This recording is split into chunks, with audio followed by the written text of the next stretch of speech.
3 बच्चे तो झूठ बोले जा रहे हैं मैम, बेसमेंट में ज़्यादा बच्चे थे, ज़्यादा बच्चों की जान गई है।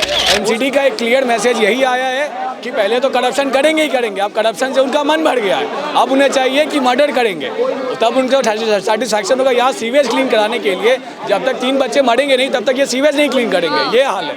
इतने दिन से रास्ते खुले पड़े थे, वायर्स ओपन पड़ी थी, किसी ने ध्यान नहीं दिया, तो अभी हम प्रोटेस्ट कर रहे हैं, तब जाके उन तक मैसेज पहुंच रहा है कि कुछ करना चाहिए। अभी उन्हें अक्ल आ रही है कि अभी कुछ करना चाहिए। 5-5, 6-6 दिन के लिए केवल लाइब्रेरी बंद कर दी है सारी, और यहाँ पर 95% लाइब्रेरी केवल बेसमेंट में है, जिनमें एंट्री और एग्जिट का एक ही पॉइंट है, दूसरा पॉइंट किसी में है ही नहीं। दिल्ली जल board is also responsible sewerage के लिए, फायर एनर्जी इज रिस्पॉन्सिबल। वहाँ पर उन्हें कोचिंग चल रही है तो उन्होंने देखा क्यों नहीं, इंस्पेक्शन करने के लिए सारे लोग आते हैं, तो मैम सारे मिले हुए हैं। लाइब्रेरी के एनओसी नहीं है, परमिशंस नहीं है, लाइब्रेरी चल रही है बेसमेंट में, कोई एग्जिट पॉइंट्स नहीं है, कोई भी इमरजेंसी एग्जिट पॉइंट नहीं है, परमिशंस भी नहीं है। 4-4 फ्लोर की परमिशन है, 6-6 फ्लोर बनवा रखे हैं। क्या नाम होगा मैडम आपका? मेरा नाम मोहिनी है। अच्छा, यहीं पे रहते हैं आप? यस, मैं आप भी तैयारी करते हो? Yes ma'am, I am. कितने साल से हो आप? मैम मैं पूरा 1 ईयर हो गया है मुझे अभी यहाँ। अच्छा, 1 साल हो गया है।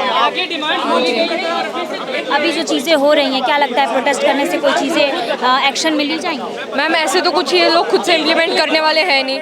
अभी भी एमसीडी अभी काम कर रही है, जब कोई किसी की जान गई है तो अभी हम प्रोटेस्ट करेंगे तो उन तक मैसेज पहुंचेगा तो वो कुछ करेंगे। इतने दिन से रास्ते खुले पड़े थे, वायर्स ओपन पड़ी थी, किसी ने ध्यान नहीं दिया, तो अभी हम प्रोटेस्ट कर रहे हैं, तब जाके उन तक मैसेज पहुंच रहा है कि कुछ करना चाहिए। अभी उन्हें अक्ल आ रही है कि अभी कुछ करना चाहिए गवर्नमेंट ने, तभी भी कोई खास रिप्लाई नहीं आ रही है, कुछ नहीं हो रहा। रोज इधर जान लगा रहे, 2-3 दिन से हम आ रहे हैं, कुछ हमारा कोई सुन रहा नहीं है। कोई लेफ्टिनेंट गवर्नर भी आके गए, बट 5-10 मिनट आते हैं, सब सुना के चले जाते हैं मैम। ग्राउंड इम्प्लीमेंटेशन ही नहीं है मैम, ग्राउंड रियलिटी कोई देखने को ही तैयार नहीं है। हम स्टूडेंट से हमें आगे पूछे, कमेटी बिठाइए, कमेटी में कौन सा एक स्टूडेंट है, कोई मीन्स का स्टूडेंट है जो वहाँ पे जाके है, जिसका प्रॉब्लम वो वहाँ पे होना चाहिए, वो मेन इंसान को पकड़ रही नहीं है। अभी ये 7-8 डिमांड्स ले लेते हैं, फिर चले जाते हैं, फिर 5 डिमांड्स लेते हैं, फिर आते हैं अनाउंसमेंट करते हैं और चले जाते हैं, बस आश्वासन पे ही चालू है मैम। अच्छा, यहाँ पीजी में रहते हो? हाँ जी मैम, मैं पीजी में रहती हूँ। क्या फैसिलिटीज़ वगैरह, कितना रेंट कितना है? मैम मेरा 15,000 रेंट। 15,000 में क्या क्या फैसिलिटीज़ मिलती हैं? मैम 15,000 में कुछ नहीं, वाईफाई, क्लीनिंग इंक्लूडेड है, एक बेड दिया है, एक अलमीरा दे दी है बस।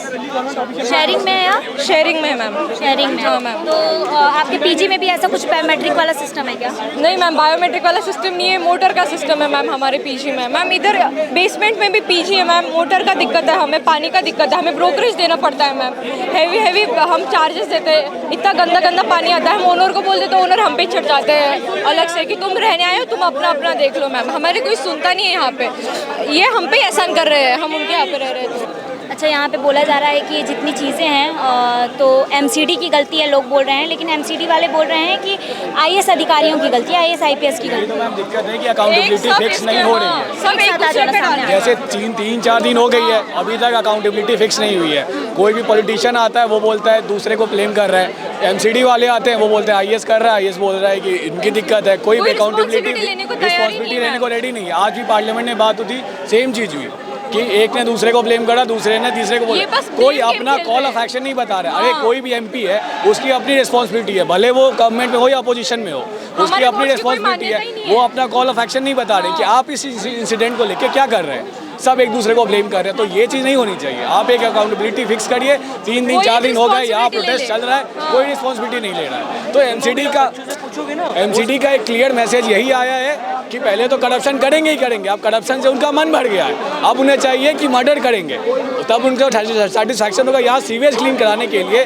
जब तक 3 बच्चे मरेंगे नहीं तब तक ये सीवेज नहीं क्लीन करेंगे, ये हाल है। अभी क्लीन हो रहे मैम, सीवेज पहले से, बारिश होने के पहले ये सारे काम करने चाहिए एमसीडी ने।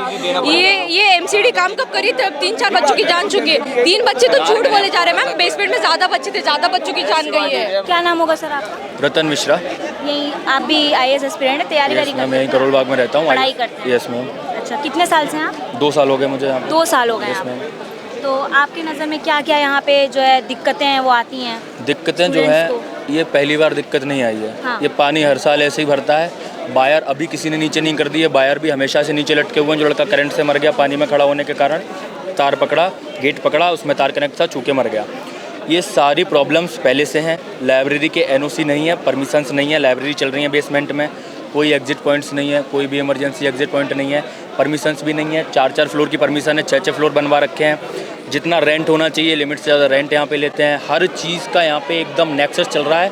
पैसे के दम पे पूरा मार्केट चल रहा है, एमसीडी को भी बराबर पैसा जाता है, हर चीज़ का पैसा जाता है। अच्छा, रेंट वगैरह देखा जाए तो यहाँ पे कितना लग जाता है अगर एक स्टूडेंट को रहना हो? छोटे से रूम का 20 से 25 हज़ार रेंट है, और एक बेड भी लो अगर आप एक रूम में तो 10-10, 15-15 हज़ार में केवल बेड मिलता है आपको, जिसमें कोई खाना नहीं, कुछ भी नहीं, केवल रहना है आपको, सोना है बस। मतलब स्टूडेंट्स को दिक्कतें बहुत पहले से आ रही हैं, इनका बहुत संज्ञान दिक्कतें हैं, नहीं ये बस अभी संज्ञान को कौन ले रहा है? कोई भी नहीं ले रहा। अभी बस ये लैमलाइट आ रही है तो सारे लैमलाइट लेने आ रहे हैं, बस क्या सॉल्यूशन होगा? कुछ भी नहीं होगा। सारी लाइब्रेरी के नोटिस आ गए हैं कि 5-5, 6-6 दिन के लिए लाइब्रेरीज बंद है, तो क्या वो सीज थोड़ी होगी, वो बंद थोड़ी होगी, वो वापस फिर से बेसमेंट में ऐसी चलेंगी। 5-5, 6-6 दिन के लिए केवल लाइब्रेरी बंद कर दी है सारी, और यहाँ पर 95% लाइब्रेरी केवल बेसमेंट में है, जिनमें एंट्री और एग्जिट का एक ही पॉइंट है, दूसरा पॉइंट किसी में है ही नहीं। अच्छा, दिल्ली में राजेंद्र नगर हो गया, करोल बाग हो गया, या मुखर्जी नगर देख लीजिए, इसको आईएस हब माना जाता है। सबसे महंगा इलाका है दिल्ली का, सबसे महंगा। इतना रेंट पूरी दिल्ली में कहीं नहीं होगा जितना यहाँ पे है। आईएस हब माना जाता है इसको, और इसके बावजूद इतनी सारी समस्याएं अगर स्टूडेंट्स को आ रही हैं, और हालांकि फीस कितना होता है आईएस अगर किसी को तैयारी करना हो यूपीएससी? 2 से 2 लाख केवल जीएस का अगर करना है, ऑप्शनल 7 करना है तो 3 लाख तो केवल फीस है यहाँ पर। अगर एक साल कोई बच्चा यहाँ पर कोचिंग लेकर के पढ़ता है तो उसका 10 लाख मिनिमम खर्च हो ही जाता है एक साल में। जो ये लोग कह रहे हैं 10 लाख उनको कंपनसेशन दे देंगे, अगर वो बच्चे कोचिंग लेके पढ़ रहे हैं तो 10 लाख तो उनका एक साल में खत्म हो गया। किस बात का क्या कंपनसेशन दे रहे हो? केवल फीस रिफंड कर रहे हो क्या उनकी? अच्छा, क्या इंसिडेंट हुआ, क्या एक्चुअल में क्या हुआ पूरा इंसिडेंट आपको पता है? कहते हैं जो एक कांग्रेस वर्किंग कमेटी के लोग आए थे, उन्होंने मुझे बताया कि इस रोड के नीचे नाला बना हुआ है। हाँ। तो वो जब बारिश हुई तो जो गेट था वो बंद कर दिया गया। अब वो बंद कर दिया गया क्योंकि पानी नहीं जाए अंदर, वो बायोमेट्रिक से खुलता था। तो आपको पता है अगर उंगली में पसीना भी आ जाए तो बायोमेट्रिक नहीं लगता है। वहाँ पर पानी भर गया तो नीचे का जो सीवेज पाइप था वो फट गया, जो नीचे नाला बहता है वो फट गया, तो अचानक से पूरे में पानी भर गया। गेट भी बायोमेट्रिक वाला था तो वो भी बंद हो गया, तो लाइट भी कट गई। तो बस अंधेरे में अब न तो निकलने का रास्ता, ज़मीन से इतना ऊपर था पानी, तो ज़मीन से इतना नीचे ज़मीन है यहाँ से पानी से, और उसके भी नीचे बेसमेंट है, डबल बेसमेंट है वो। उसको केवल गैराज की और पार्किंग की, बस इस 2 चीज़ की परमिशन थी। लाइब्रेरी की वहाँ परमिशन ही नहीं है उसको, लाइब्रेरी की परमिशन ही नहीं थी उसके पास, केवल पार्किंग। कोचिंग है सारे जो है बेसमेंट में ही है क्या? मैक्सिमम लाइब्रेरीज तो यहाँ पर बेसमेंट में ही है। अच्छा, कोचिंग सभी सारे में बेसमेंट्स है, 13 सीज भी किए गए हैं जितना अभी तक पता चला है। मैक्सिमम कोचिंग में बेसमेंट्स हैं, लाइब्रेरी 95% से ज़्यादा बेसमेंट में ही है, जो अभी तक चल रही हैं और आगे भी चलेंगी। आप 8 दिन बाद आइएगा रिपोर्टिंग करने, दोबारा देखिएगा, सारी लाइब्रेरी एज इट इज़ चल रही होंगी।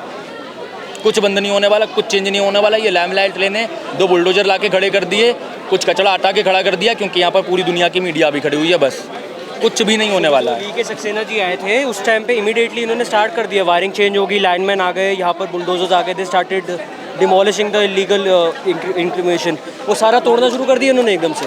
और I been living in share since 25 years, मेरे को पता है यहाँ पर एमसीडी का काम कैसे चलता है, कौन क्या करता है। यहाँ पर हो सकता है आफ्टर 2 वीक्स वापस वैसे का वैसे ही हाल हो जाए। पीपल आर नाउ रेजिस्टिंग की ऑल द न्यूज़ मीडिया कि भैया अब न्यूज़ पे हम किसी को बाइट नहीं देनी। Now everyone is irritated, everyone is anxious, everyone has not eaten food right now. कुछ लोग बार बार सीरीज़ के अंदर बार बार आ रहे हैं, बार बार जा रहे हैं, कि कुछ लोग फेंट हो चुके हैं। I was here since morning, मैंने सबको देख लिया, it's not good scene at all. MCD हो सकता है 2 हफ्ते बाद वापस ये सीन हो जाए, बिकॉज आई नो कि एमसीडी जब इनका टाइम आएगा ना, एकदम से वापस दिल be starting doing this kind of things once again. फिर से नेग्लिजेंस होगी, फिर से कोई पार्टी आएगी, फिर से कोई अपना हिसाब किताब देगा। तो इमरजेंसी एग्जिट वगैरह नहीं है क्या इसमें? एज ऑफ दिल्ली के अंदर मास्टर प्लान के हिसाब से, और MCD issues licences which are building की 15 मीटर हाइट होनी चाहिए कमर्शियल बिल्डिंग्स की। They should have 2 entry exits, 2 staircases होने चाहिए, इमरजेंसी लिफ्टमैन भी होना चाहिए अगर लिफ्ट इंस्टॉल्ड है तो। बेसमेंट के अंदर it is not allowed to held classes in any coaching. यहाँ पर सब पे बेसमेंट है, और कोचिंग बेसमेंट में कराना भी शुरू कर दिया, बिकॉज 2021 के बाद यहाँ इतने बच्चे आए हैं। मैं यहाँ पर आज तक इतनी भीड़ नहीं देखी है। आई वॉज हेयर से 2024, 24 तक आते आते यहाँ पर इतनी भीड़ होगी, लाखों में बच्चे आते हैं यहाँ पर, पहले इतनी भीड़ नहीं थी। अब बच्चे और भी आएंगे, तो यहाँ पर कोचिंग उन्होंने बैचेस स्टार्ट कर दिए। पहले 200-200 के बैच थे, अब ना हो तो 400-400, 500-500 के बैच स्टार्ट कर दिए। सब अपनी जेबें भर रहे हैं। Fees have increase from 165 to 210। Imagine 2 साल के अंदर इतनी फीस इंक्रीज कर रहे हो, उसके बिहाफ में आप क्या दे रहे हो? हर कोचिंग सेंटर का फीस इंक्रीज। अच्छा, एक बैच में लिमिट कितना है? एक बैच के अंदर there is no limit in any coaching. Vajiram के तो आप जाके देखोगे, यू विल फील कि यार वहाँ पर सफोकेशन इतनी होती है, बहुत ज़्यादा 700 तक के बच्चे वहाँ पर जा सकते हैं। इतने एक सीटिंग कैपेसिटी है नहीं, वो पूरा का पूरा हॉल है, उसके अंदर सीट्स लगा रखी हैं। इतना नहीं हो सकता कि that you can see the teacher as well, screens लगानी पड़ती हैं। कोचिंग के बेसमेंट के अंदर it is not allowed to held a coaching. वहाँ पर आपका स्टोरेज, वहाँ पर आपका जो स्टाफ रहता है, पार्किंग, सिर्फ वही अलाउड है। ये तो बहुत एक्सट्रीम केस हो गए, इन्होंने तो दो बेसमेंट बना रखी थी। इनके इमरजेंसी एग्जिट तक नहीं है। आप अगर इनके बैक साइड पर जाओगे, देयर इज़ अभी तक वहाँ पर फर्नीचर वैसे का वैसे पड़ा हुआ है। इनकी फ़ीस बढ़ा दी, लाइब्रेरी उसके अंदर इंक्लूड कर दी, फ़ीस बढ़ा के उसके अंदर मेंटरशिप प्रोग्राम ऐड कर दिया। 1.65 से 2.10 जस्टिफाइड है, क्या आपको लगता है? इज़ इट पॉसिबल कि इतना ज़्यादा फीस जस्टिफाई हो जाए विद इन 2 ईयर्स?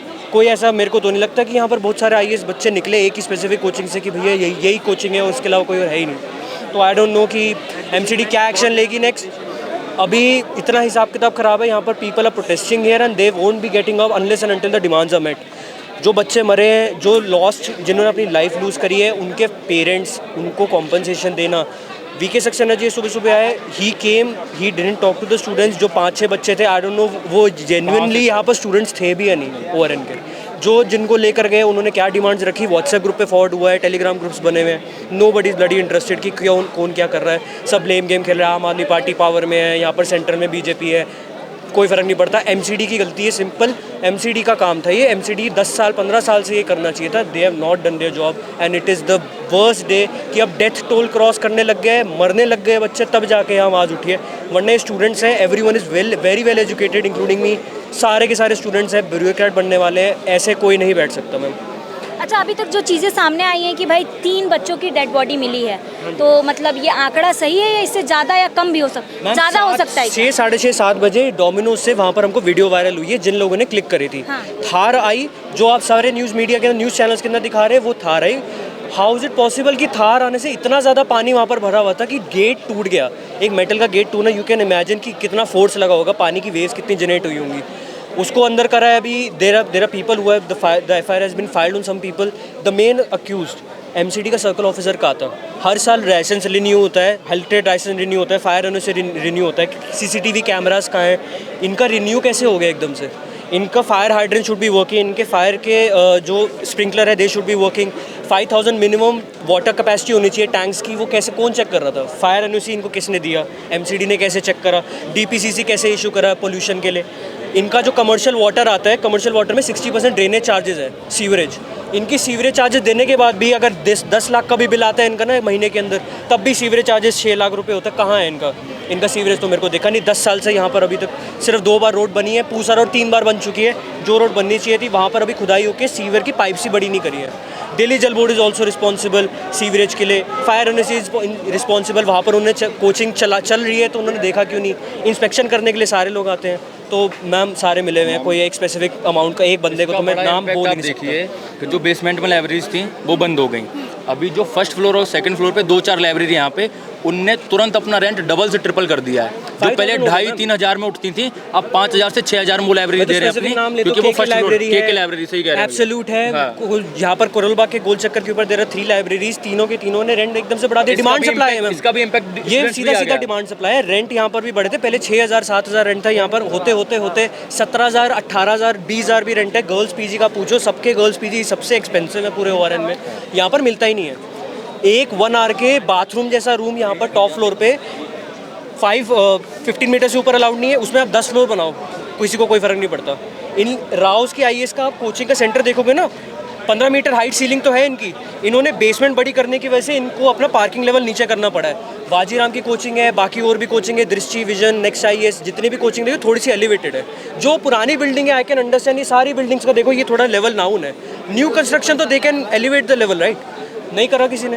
क्यों बेसमेंट बनाने की ज़रूरत है? और बेसमेंट में कोचिंग चलाने की क्या ज़रूरत है जब इनके पास इतने पैसे आ रहे हैं, इतने बैचेस स्टार्ट हो रहे हैं, ऑनलाइन ऑफलाइन सारे यूज़ हो रहे हैं ना मैम। अच्छा, एक बात बताइए, अभी जैसा कि आप लोगों ने बोला कि बायोमेट्रिक से ही सारी चीज़ें चल रही हैं, गेट वेट खुलता है और होता है, तो इमरजेंसी एग्जिट भी आपने बोला कि नहीं है, तो ये बायोमेट्रिक वाला सिस्टम कहाँ है? बायोमेट्रिक वाले सिस्टम कुछ लाइब्रेरीज़ के अंदर है, क्योंकि वहाँ पर लाइब्रेरी में स्टाफ रख देता है 10-15 हज़ार रुपये का, कोई केयर टेकर होता है। लाइब्रेरी के अंदर मुश्किल से आप प्रॉपर सीटिंग अगर 100% कैपेसिटी है तो हो सकता है 50 लोग से ज़्यादा नहीं बैठ सकते। हाँ। वहाँ पर उन्होंने बैचेस स्टार्ट करे हुए हैं, 1800, 2100, फिर उसके बाद बढ़ते बढ़ते 3100, वो बढ़ते बढ़ते बहुत रेंट बढ़ गया।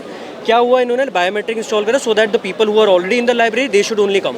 जिन्होंने फिक्स सीट कर रखी है उनका रेंट ज़्यादा है, जिन्होंने कम है, उनकी फ़ीस कम है, जिन्होंने 8 घंटे का उनका कम है। यहाँ पर बायोमेट्रिक लगाने का रीज़न ये था कि जो बच्चे ऑलरेडी इनके अंदर कोचिंग में पढ़ रहे थे, ऑल्सो के mentorship programme on library free. वो यहाँ पर जो बच्चे पढ़ रहे थे उनके लिए लाइब्रेरी फ्री थी, और जो अलग से आते हैं उनके लिए बायोमेट्रिक लगा रखा था कि बायोमेट्रिक के through you can come in. Electricity cut हुई, आधे लोग कह रहे हैं इलेक्ट्रिक्यूशन से मरा। आई बिलीव कि यहाँ पर ड्राउनिंग से ज़्यादा डेथ हुई है। लाखों गैलन वाटर जाना एकदम से लाइब्रेरी के अंदर, और वो भी बेसमेंट में, 12 फुट बेसमेंट में, 1000 गज की प्रॉपर्टी है ये। बहुत पानी होता है, लाखों गैलन पानी, इतना ज़्यादा कि रश होना कि जैसे हरिद्वार वाली बारिश तो यहाँ पर कभी हुई नहीं मैम। बारिश 10 साल से होती रही, 20 साल से होती रही, बचपन से होती रही है। इतनी बारिश ऐसा कभी नहीं हुआ कि यहाँ पर ड्रेन चौक हो जाए और सारा पानी इधर आ जाए। सबने अपने अपने फ्लोर्स बढ़ा रखे हैं, इलेक्ट्रिसिटी सबका सर्ज बढ़ गया है, सबका पीपीएससी बढ़ गया है। किसी ने भी यहाँ पर ट्रांसमिशन लाइन्स तक ढंग से चेंज नहीं करी है। यहाँ पर आधे कोचिंग वाले सबसे ज़्यादा इलेक्ट्रिसिटी यूज़ करते हैं, सबके एसी चलते हैं, कोचिंग में आग लगी है, लाइब्रेरीज में आग लगी है, सबका हिसाब किताब गड़बड़ हो रखा है। तो मैम अगर यहाँ पर चेंज नहीं होगा ना, unless and until these people and these students stand up for themselves, कुछ नहीं होने वाला। अगर यहाँ पर प्रोटेस्ट बंद होता है तो दैट मीन्स कि यहीं पर ये मामला दब जाएगा। 2 हफ्ते बाद वापस वैसे ही हंकी डोरी हो जाएगा, everyone will be silent, everyone will not be respecting the things that we want to do.